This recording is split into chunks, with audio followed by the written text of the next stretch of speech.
Greetings from Southern Yankee Homestead. If this is your first time, welcome. If you're a returning viewer, welcome back.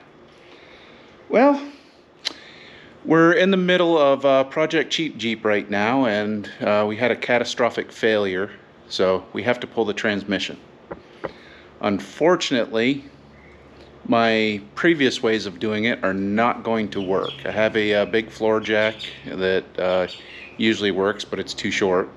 I'm not putting my cherry picker through the cab and lifting through the very small hole in the center to try to drag the transmission out, and I'm getting too old and not enough beer to bench press a 200-pound transmission and transfer case into place.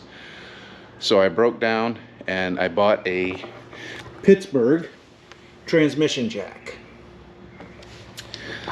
Today's video is going to be me assembling it. If you want to see what's going on with Project Cheap Jeep, you'll have to wait till episode 2.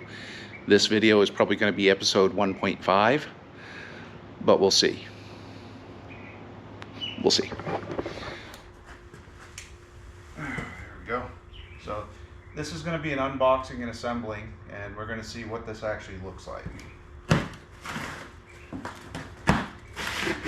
And someone made the comment on the last video on this that every time they see the garage it gets smaller and smaller.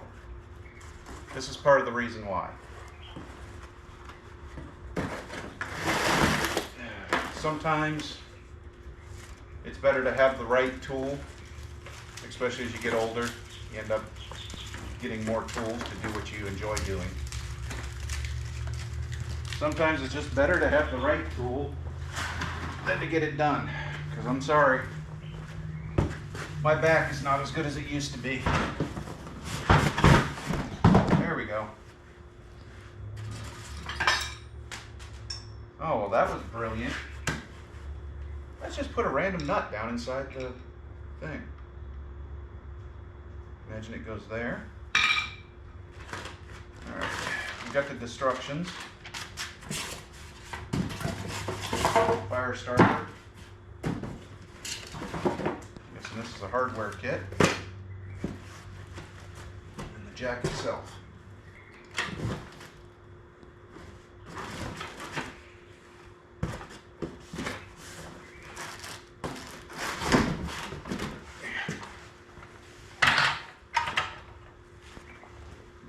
Fire starter. Kick that out of the way. Now, as far as a review, I don't know how long this has been in the box, but it's nothing like buying a brand new product and having it covered in rust. So this has adjustments on it, so you can tilt it and spin it and do all kinds of stuff. And just about every piece of exposed metal right now well, that's quick. Yeah. Just about every piece of exposed metal has rust on it. So we're going to go ahead and tilt this out of the way for a bit. I'm going to give it some treatment.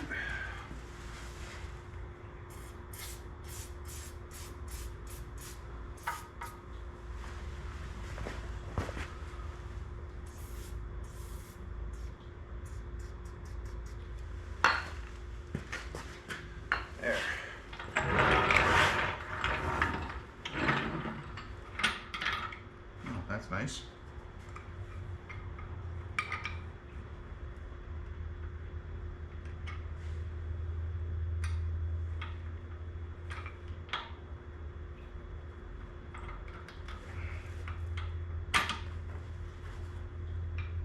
Got some powder coating or something there that's in the way.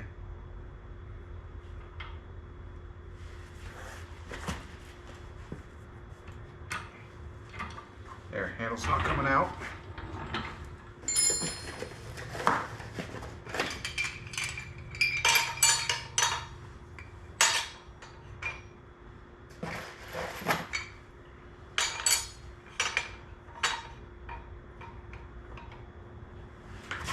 Now let me take a look at the actual book for a second here.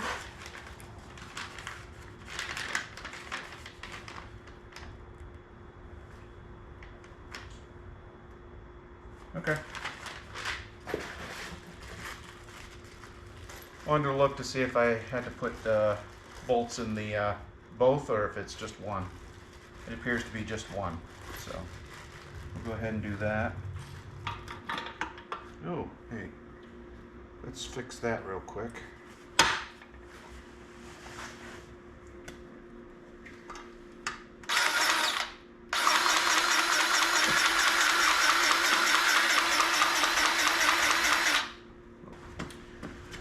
Alright, so here we are, all assembled. Has a lovely handle that spins 360, which is very good. You got a nice big knob on your bleeder valve. Obviously, these needed some work.